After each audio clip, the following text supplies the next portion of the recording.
So this video has been making the rounds on Twitter, and because I'm a shameless grifter now on my second channel, I figure we'll take a look. Full disclosure, I have met Chen, roaming millennial, I think twice, at least once, at the Kilroy convention.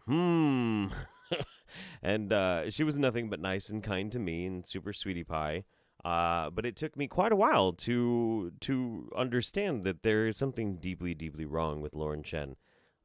So we'll take a look at this. This is a video called Far Left PragerU, the Gravels Institute Socialist Propaganda.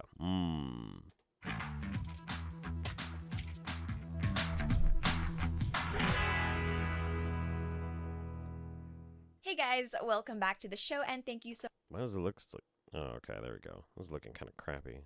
much for tuning in. Today we're going to be talking about the Gravel Institute, an organization that describes itself as, quote, fighting PragerU from the left on its own turf, with short videos spreading progressive ideas. A lot of you have probably seen PragerU videos, or at the very least heard of them, and basically PragerU is an organization, they're a nonprofit, that publishes videos that tend toward conservative or classical liberal ideas. Tend towards conservative or classical liberal ideas. Really? 5 months. We've almost been together half a year. Wow, it's Well, only... Slightly smiling face, hard hugging face. It's only just begun then. And I have an epic mustache now. 'Cause I'm on the frontier. Okay. PragerU is much more than just simply tend to be sort of conservative, sort of the classical liberal, which is the same fucking thing, conservative. No, it is out and out, like, fucking right-wing propaganda. They're always full of shit. Always full of shit. And if I'm not mistaken, I think probably one of the reasons why roaming millennial, I think one of the reasons why she might be trying to defend it, I'm pretty sure, oh yeah, no, she's been on PragerU a bunch. Yeah, the Candace Owens show, Chen was on, okay. Roaming PragerU Live, Roaming Millennial, 3/24/17, okay, yeah. So obviously she's going to try and paint it one direction because they're business partners with her. PragerU's videos cover all sorts of different social and political issues, things I am part of the globalists Illuminati, so take your $5 paycheck to continue shilling. Thank you, Lord Master. like the education system, the economy, healthcare, immigration. And in each PragerU video, there is a different presenter, usually with some sort of following of their own. And not to brag or anything, but I actually have presented my own PragerU video on marriage, by the way, so you should check it out if you haven't seen it yet. So yeah, I mean, I'm clearly a fan of PragerU. I think their videos are very well done, very well produced, and they are very popular. So much so, actually, that now we have an entire organization dedicated to combating them from the left. Well, hang on now. Hang on. Keep in mind, Prager continues to try and sue YouTube because they're just not showing our videos everywhere we want them to be, which is bullshit because people will see like PragerU ads in front of my videos. Gross, by the way. Really, really, really fucking gross. Don't appreciate it. And on that note, actually, let's hear more about what the Gravel Institute has to say about their apparent arch nemesis, PragerU. This is H. John Benjamin. I'm here to talk to you about a big problem on the internet. It's called people emailing my wife. No, it's called PragerU. Imagine a huge stream of lies that pours into every computer in America. Imagine it's disguised to look unbiased and packaged into slick videos. And imagine oil billionaires give them tens of millions each year to indoctrinate your friends, your family. Well, that's... Yeah, that's... Yep, absolutely. That's about right. PragerU. And the thing is, it works. First off, as a fan of the show Archer, it makes me very sad to see H. John Benjamin take part in such a terrible smear campaign against PragerU. A smear campaign against PragerU. Jesus Christ. And also, I hate to break this down for you, Lauren, but pretty much everybody that you enjoy in media probably in some way would greatly let you down. And that's not because, well, their politics are dog shit. It's because yours are dog shit. That's why. Sorry. Like, stop watching Archer and go watch any number of Christian broadcast television. That way you don't have to be offended, and your little snowflake feelings won't be crushed under the weight of how unpopular we are. Like, fucking A, man. Okay, Pragaru is well produced. But that doesn't make them good or correct. You idiot. Thank you, Donnie. Thank you. And I know that since I cover celebrities and politics all the time, I, of all people, should be used to celebrities disappointing me with their opinions, but still, this one hurt. But regarding what the video had to say about I'm so sad it hurt. PragerU, though, we hear all the time from the left that PragerU lies. They just do. straight up do not tell the truth. This Yes. is exactly the same sort of thing that Samantha Bee said about PragerU when her show took a shot at them. And look, I have no problem saying that no, I haven't agreed with every single PragerU video I've ever seen. And if you're someone who is progressive or just generally on the left, I can very easily imagine all of the disagreements you would have with PragerU. But Okay, but what about, like, actually legit straight up fucking lies, man? Most notably, any of their videos on climate change, they will specifically and intentionally modify graphs and data. They lie. They lie. It's not just like, oh, well, I just disagree. No, they fucking lie, dude. They lie. They lie. for all of the allegations I've heard of them lying, of PragerU just not telling the truth, I have seen zero evidence to back that up. I haven't really no. Bullshit. More than likely, this is what happens. She sees somebody try and share with her, like, hey, look, this is legit evidence that they lie. And she goes, yeah, I just don't believe that. Simple as that. Simple as that. seen anybody be able to point to a specific video and a specific statement to say, hey, this is not true, this is factually inaccurate, and here's why. And I love the irony, by the way, of the side with George Soros and all of academia in the palm of their hands, accusing others of being funded by billionaires to indoctrinate people. And oh, don't forget the Jews. Do you remember? It's a big Jew conspiracy too. It's not just all of academia and all of George Soros, and it's this massive global fucking campaign, a conspiracy that would require millions, if not billions of participants, all just to try and gaslight you poor right-wing dickbags. No. Look. That's obviously what's happening. Science is completely for sale. There's no other alternative. Jesus Christ. Like, the thing is, when she says it, and she says it quick like this, it doesn't sound like it's anything bad. It just sounds like, yeah, okay, well, there's this opposition, and it's this, that, and the other thing. But if you stop for a second, you're like, wait a minute. You're accusing all of academia being in bed with all of, pop culture and George Soros, to have this massive fucking conspiracy. That doesn't make any sense.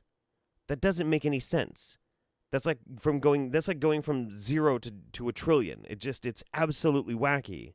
once again, really, it seems like this particular group's only real tangible issue with PragerU is that they are effective in promoting right-wing ideas. 1 out of every 3 Americans online has seen one of their videos, and 70% say that Prager's videos changed their minds.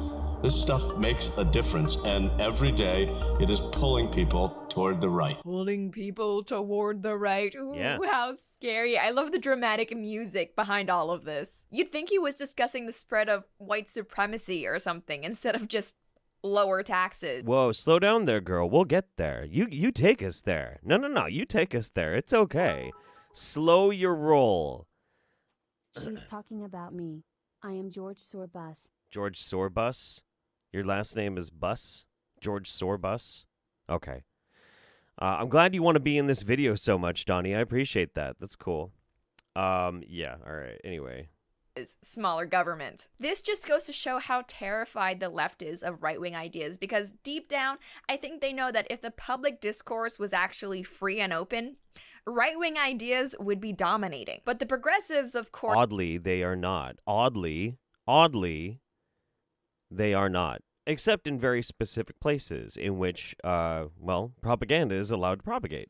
can't have that, so instead they do things like bully conservatives into silence. They strong arm their way into academia and corporate culture. And now they're trying to fearmonger over harmless videos that have grown an organic audience because people are just interested in what their presenters have to say. Hang on. You're the kind of person who likes to talk about indoctrination by the left, but it's impossible that there's indoctrination by the right? That doesn't seem right. That doesn't seem very fair at all. And as far as like censoring conservatives, bullying them into being silent, you sure have a lot to say. I don't like that her name is my name. Does she at least spell it differently? Like not Lauren? No, she spells it Lamau. the same. Exact same. Sorry. And I have more to rant about, trust me, but first, I need a quick minute of your time to talk about ladies' underwear. Do I have your attention? Nope. All right, here we go. Back to this shit. In one step, there's no way to lose. At the Gravel Institute, we're building something to beat them at their own game. Short, high quality, easy to understand videos presenting leftist ideas and refuting right-wing lies. One of the biggest issues I have with the Gravel Institute, just right off the bat, is that they're currently painting themselves as simply the left-wing alternative to PragerU. But What's wrong with that? What's wrong with that? saying that the Gravel Institute is just PragerU on the left would be like saying that neo-Nazis are just Democrats on the right.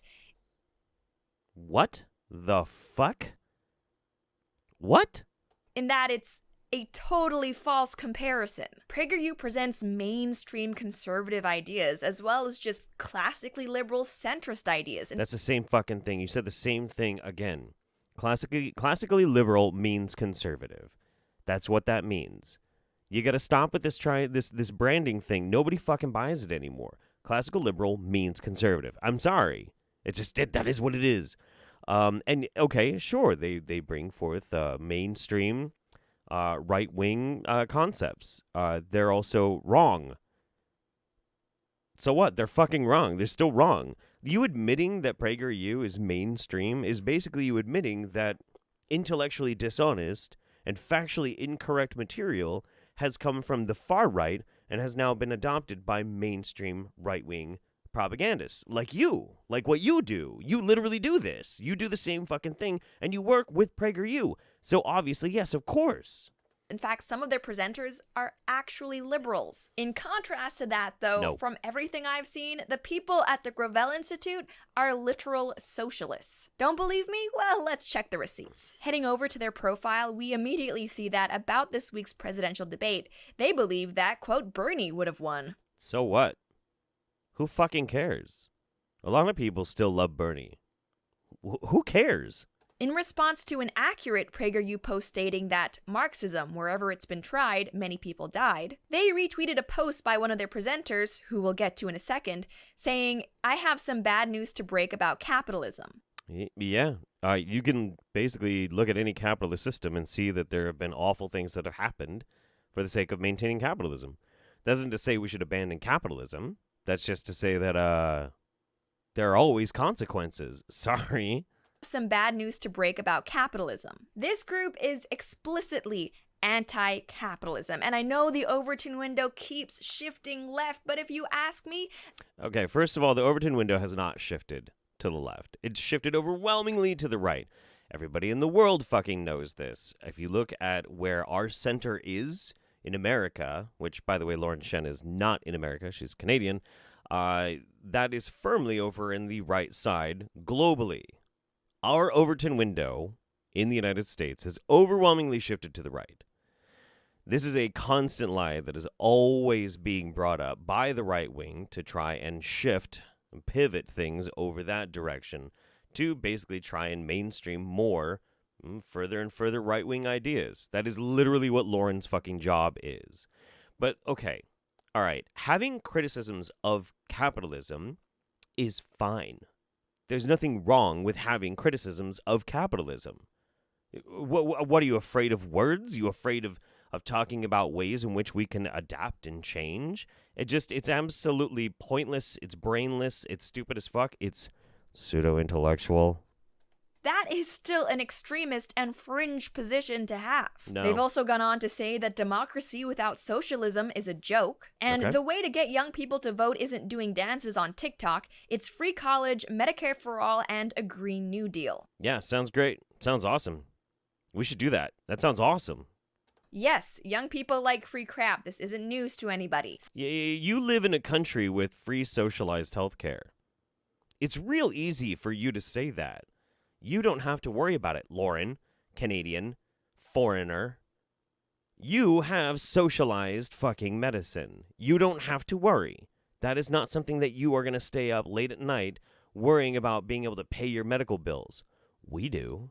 So don't be fooled by the Gravel Institute trying to paint themselves as the anti-PragerU. They are not just liberals, they are not just Democrats, heck, they're not even just progressives. They are flat out socialists. Socialist is now the N-word for the for the left wing. Oh my god. I swear to God, dude, it's fucking crazy. Green New Deal is cringe. Green New Deal is only cringe because they don't include nuclear. That's it. Other than that, I am absolutely on board.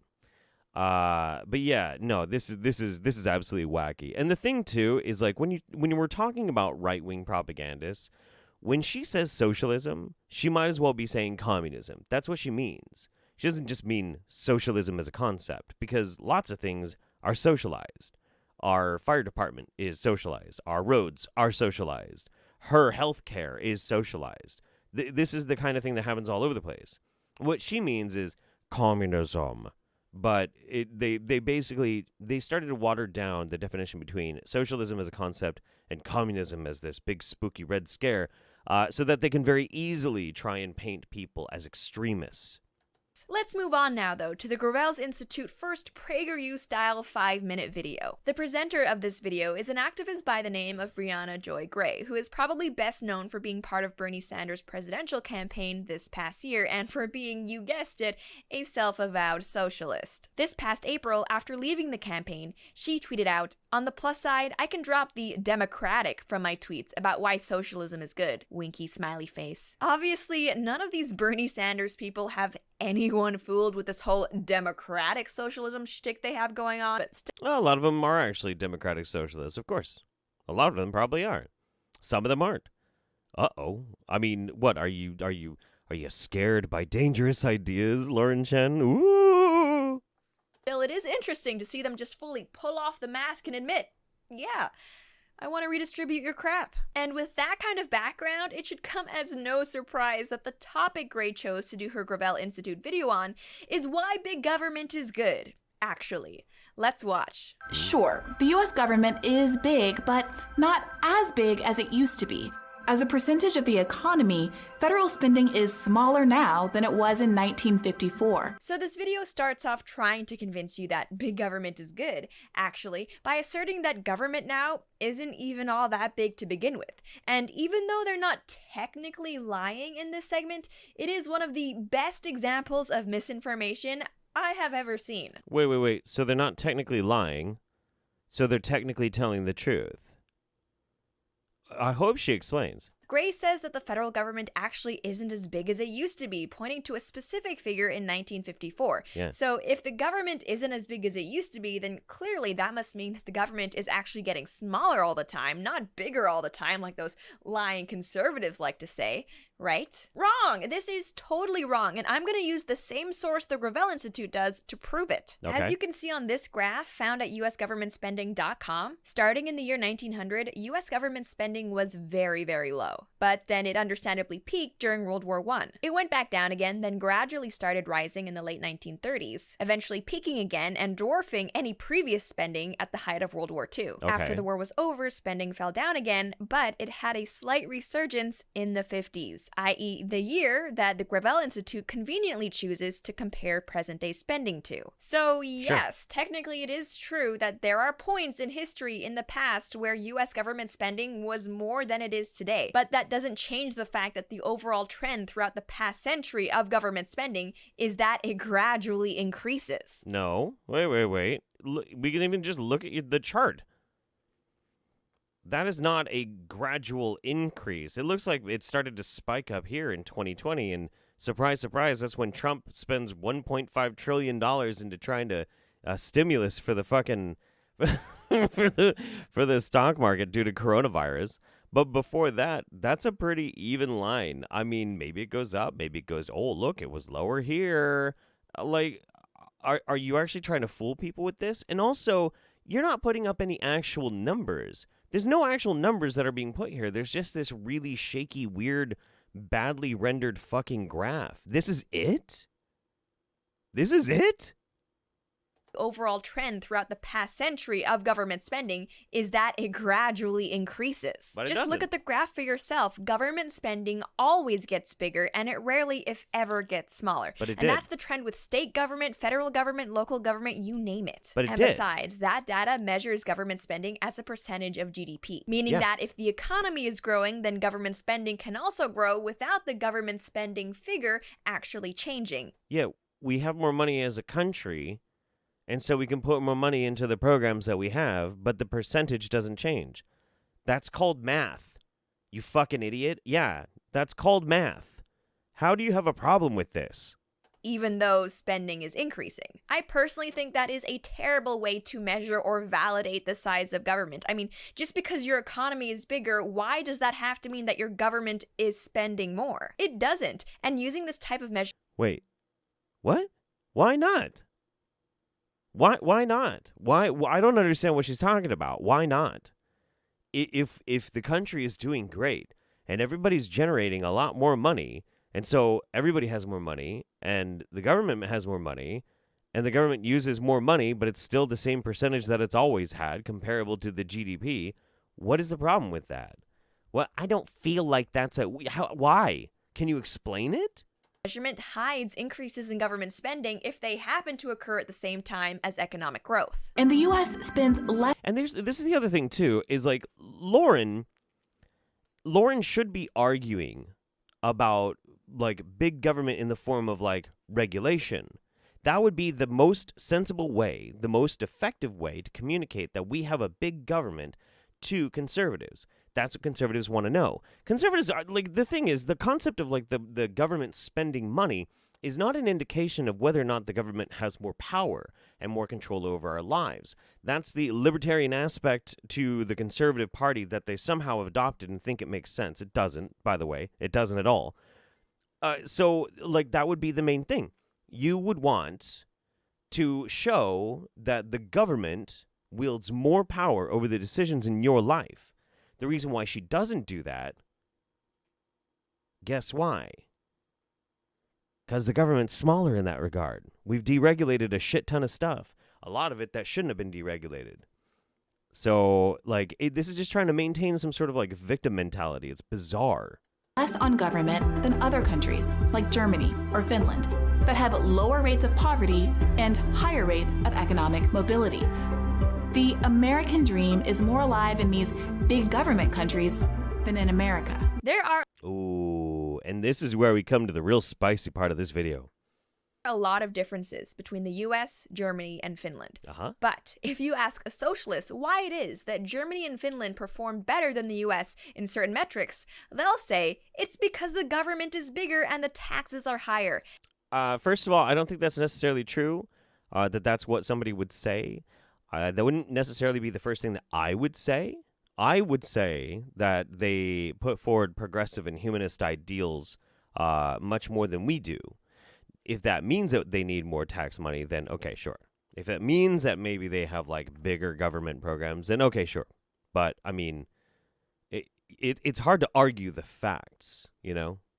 That is the answer to prosperity. Is that right, though? Are higher taxes and big government really the answer to Germany and Finland's success? It couldn't possibly be because they have overwhelmingly homogenous populations. And this is the problem. This is where we come to the real spooky part of our show. Homogeneous. Homogeneous. What do you mean by homogeneous? Right? Populations that, by the way, also have a higher average IQ and narrower distribution than the US does. IQ. We're bringing up IQ. Interesting. homogeneous and IQ. Was true that you could just big government and tax any population into happiness and success, then the story of the Soviet Union would be very different. And No, not really. You don't really understand the economics of the Soviet Union any more than you understand the economics of America. Maybe because you're Canadian. You're not American. Canadian. You're not American. All right. Homogeneous, adjective. Of the same kind, alike, consisting of parts of all the same kind, containing terms of all the same degree. Okay. Homogeneous just means that basically very, very similar. Well, let's listen to it again. there are a lot of differences between the US, Germany, and Finland. But if you ask a socialist why it is that Germany and Finland perform better than the US in certain metrics, they'll say it's because the government is bigger and the taxes are higher. That is the answer to prosperity. Is that right, though? Are higher taxes and big government really the answer to Germany and Finland's success? It couldn't possibly be because they have overwhelmingly homogeneous populations. Overwhelmingly homogeneous populations. So the population of Germany and the population of Finland are very of the same kind, alike. Strange. Of the same kind, alike. Now, I'm trying to strongman her argument here. It would be very easy for me to say that sounds like you're saying race. It sounds like it. But maybe it's more of, say, like a perspective, right? Or they have just like very similar a culture or something, maybe. I don't know. But then again, there are a lot of countries that are very culturally homogenous, that are very belief homogenous, all right? And they don't have these big progressive, humanist-style programs in place, and they don't do as well. They just don't. So, I mean, if we take that argument that somehow it's based on something other than what you're saying it is, like it doesn't make sense. Even if it is race, which I'm 100% convinced that's exactly what she's fucking saying, because Lauren is a fervent anti-immigration wingnut, it still wouldn't work out either. It still wouldn't. Like, when we close performance gaps, the countries that are wildly diverse actually do much, much better, oddly enough. It's almost like the United States is a global superpower. Weird. So is England. Weird. It's almost like there's actually a whole lot of non-German people in Germany, too. Just is. But the real troubling part comes next. Right? Populations that, by the way, also have a higher average IQ and narrower distribution than the US does. Ooh. And when we're talking about IQ differences, and I'm heralding back to when she used to hang out with Stefan Molyneux, the reason why they give that the United States has a lower IQ than some other countries, because we're too racially diverse. That's why. That's what she believes. And like right now on Twitter, she's trying to defend herself, being like, well, I didn't say race. Bitch, please. Come on, seriously. Don't be a fucking pussy and just fucking say it. Just say what you fucking mean. That is what she means. That's what she's fucking saying. Homogenous. Well, I didn't say race. Oh, okay. Well, then why is it that you think the United States would have a lower IQ than Finland? Have you ever, Lauren, made a video about how different white people might have different IQ scores? I don't think so. Have you ever been in live streams or in videos where you're talking about how brown people have genetically lower IQ scores than white people? Pretty sure you have. So no, that's exactly what she was saying. Exactly. If it was true that you could just big government and tax any population into happiness and success, then the story of the Soviet Union would be very different. And before I go any further, Also, that doesn't make any sense either. Again, you don't know anything about the fucking history of the Soviet Union. Like, Jesus fucking Christ, dude. talking about left-wing indoctrination, I actually have a way that you can combat this indoctrination, at least as far as your own kids are concerned. Oh, Jesus fucking Christ. Blah, blah, blah, blah, blah. But two sponsors. And, like, holy shit, dude. Fucking shill bullshit. I wonder if she does it again, like, at the end. I don't know. For us is because, well, they don't. Republicans and Democrats alike are working for the people who line their wallets instead. That's not just my politics.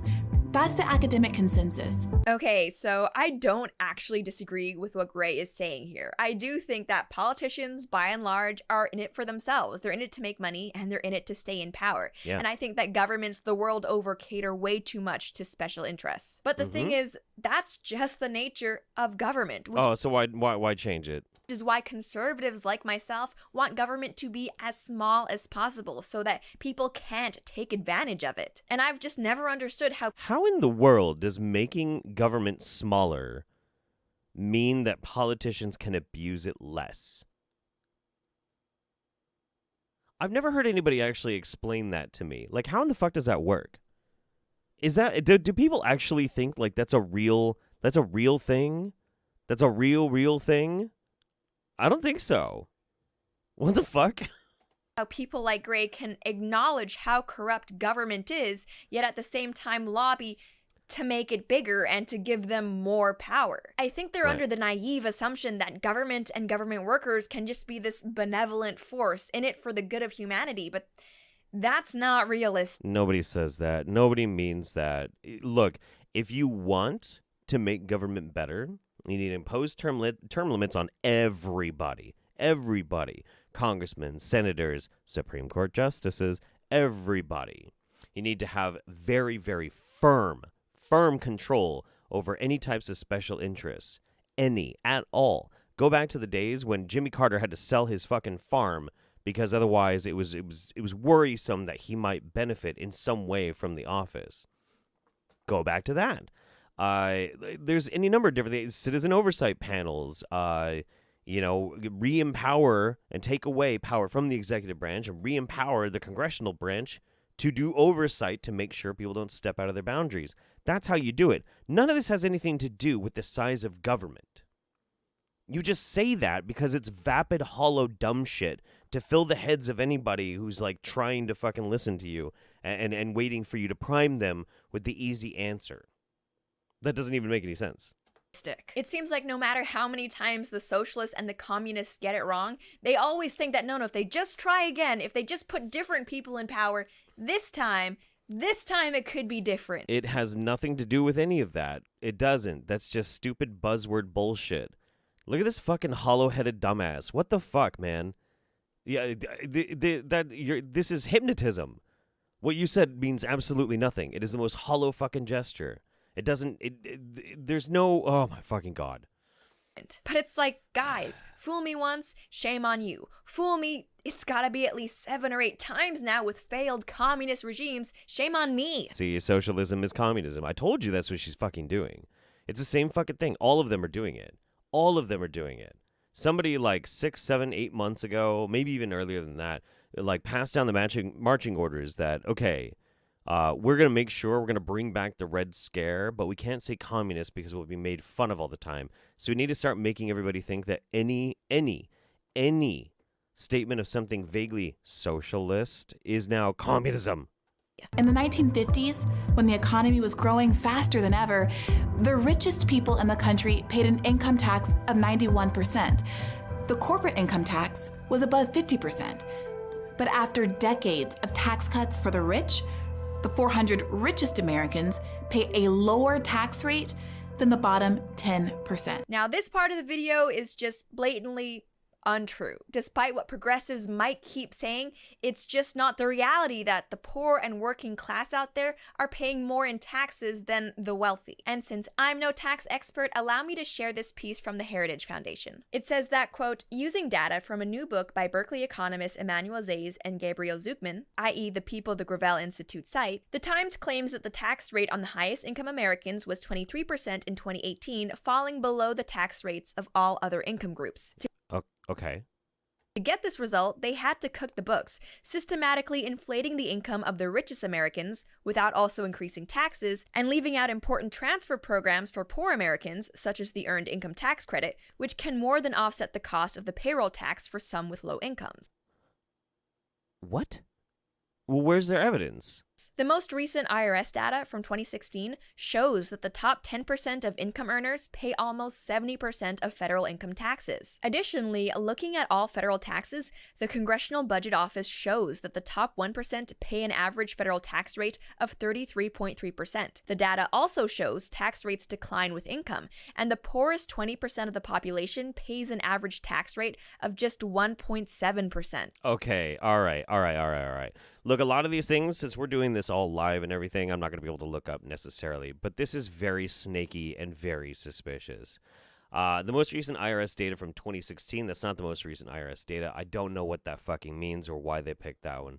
Shows that the top 10% of income earners pay almost 70% of federal income taxes. I doubt that. Very, very strongly doubt that. But if that is the case, that's interesting.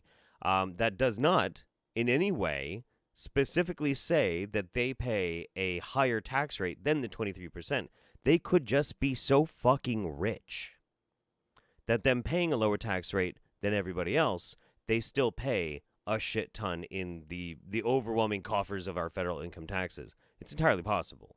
It is. So that's not really like a gotcha. I don't know why she would even bring that up. That doesn't address it. Looking at all federal taxes, the Congressional Budget Office shows the top 1% pay an average federal tax rate of 33.3. I can't confirm nor deny that. Maybe. It goes against what I've always learned. The data shows tax rates decline with income, and the poorest 20% of the population pays an average tax rate of just 1.7%. That's the part that is very, very, very, very snaky. The thing about poverty is that if you don't make enough money, you don't pay any taxes. Simple as that. So the poorest 20% of the population, I mean, what's our unemployment rate right now? Well, okay, if we look at the unemployment rate right now, that'd be bad. But let's see, unemployment rate 2019 United States. That's not bad, 3.68%. So that's a nice chunk of that. And then the rest of it is probably people that were barely living, working poor. So, of course, it's going to be like an extremely low percentage rate. So fucking what? So what? The whole point of it is to show that people who are working and are paying taxes are paying a higher percentage rate than people who are vastly more wealthy. This is not a dunk. This isn't even like in any way a counter to what was said by the Gravel video. What the fuck? Like, the thing that's really frustrating about these types of videos is that Lauren depends on you being dumb and just not looking things up for her to win this argument that she's making. If you think taxes on the working class are just too dang high, then Yeah. I'm right there with you, because I think taxes on everything and everyone are too dang high. But don't start pushing this BS narrative about how poor people pay more in taxes than the rich do, because that is just not true. It's not about paying more. It's about being fair. That's what it's about. It's not about who pays more. It's about who is paying their fair share. That's what it's about. That's what it's always been about. And if you're really as anti-corruption as you claim, you would be embracing that idea. What the fuck? While American workers have become dramatically more productive, their wages have stagnated or fallen. The average hourly True. wage was higher in 1974 than it was in 2018. True. This has led to a stark gap in qualities of life. I Yep. always find it funny when socialists try to blame stagnant wages on capitalism, because it really I don't. Did she say it was capitalism's fault? Did she even say that in the little cartoon? true. While American workers have become dramatically more productive, their wages have stagnated or fallen.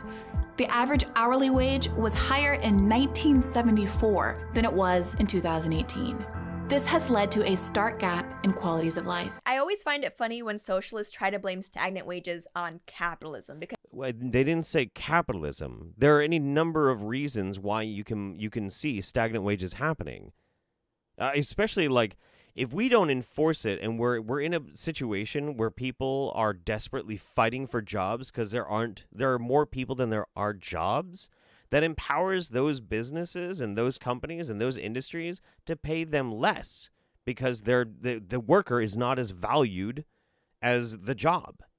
That's the problem. One of the biggest problems is the lack of jobs. With the lack of jobs, then they can find ways in which to pay people less. A lot of that comes from jobs leaving the country. I'm sure in Lauren's eyes, like it's probably like regulations or something, strangling American exceptionalism or some stupid shit like that. They didn't say fucking capitalism. because it really does just go to show how little they know about economics. Did you say anything? Which, I mean, we already could have guessed based on them being socialists. You literally did not say anything. I think it's really funny when they blame capitalism. They didn't. Because it just shows that they don't understand this thing. Well, how do they not understand it? Tee-hee. I can hear the fucking wind whistling through her empty fucking skull. Like any other commodity, labor, especially low-skilled and hourly labor, is subject to the law of supply and demand. And although socialists might not like to hear it, capitalism isn't to blame for stagnant wages. Capitalism is a system. Whether or not that system is being abused by external forces is another matter altogether. That's the whole point of it. Unregulated capitalism does lead to people being able to abuse the system. Simple as that. It's the same with any kind of fucking system. If you allow people to abuse it, they're going to abuse it. That's just what they're people. That's what people fucking do. Sorry, you know? So, I mean, like, this may be a spooky word, but maybe capitalism shouldn't be unregulated. Maybe there should be some stopgap maneuvers so we protect each other. Maybe. It's immigration. For example, if I'm a Whoa, what? Wait. Sorry. I'm sorry. I paused that in a weird place. I want to see what she's fucking saying. to the law of supply and demand. And although socialists might not like to hear it, capitalism isn't to blame for stagnant wages. It's immigration. For example, if I'm a makeup artist and I'm the only makeup artist in town, I can pretty much charge whatever I want to do other people's makeup because they don't have any alternatives to go to. What if you live in a fucking rural-ass town and ain't nobody want you to put fucking makeup on them? What the I'm a makeup artist. And I'm the only I'm the entrepreneuring makeup artist over here in Okefenokee, Oklahoma.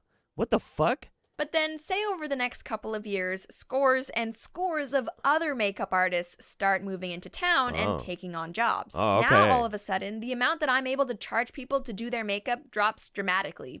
Oh, okay. Well, why, how are they immigrants? Why not people seeing fellow Americans? Well, you're not American, so fellow Canadians seeing that there's only one makeup artist in this one town. Well, I'm going to go over there and I'm going to do some healthy competition. Don't you want competition? Isn't competition good for capitalism? Doesn't it force you to like go into exceptionalism and trying to really pull yourself up by the bootstraps and try and innovate and find a way to be the most attractive to your customers? Isn't that what this is all supposed to be? Isn't it? What the fuck? Because the supply of makeup artists has increased. This is exactly what mass migration, specifically mass low-skilled migration, is doing to low-skilled laborers in America. And We have a shortage of doctors in the United States. We have a shortage of doctors in the United States, and we cannot convince doctors from other countries to come over here. We can't. We don't have very good incentives for people who are high-skilled labor. We don't. We fucking don't. And as far as like immigration goes, there are plenty of people coming over and they are working like hard labor jobs because unrestricted capitalism is allowing these companies to pay very, very little and attract people who are willing to work for those wages. That is an effect of capitalism. I mean, why don't you blame that on capitalism? Isn't it capitalism's fault, Lauren? Man, this is a really good pause game.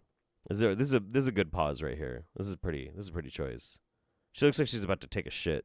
And so many other Western countries. And if we want this to stop, the answer isn't to dismantle capitalism, it's to have some freaking border controls, some immigration restrictions. That's pretty much all I have to say for now, though, and as always, I would love to know what you all think.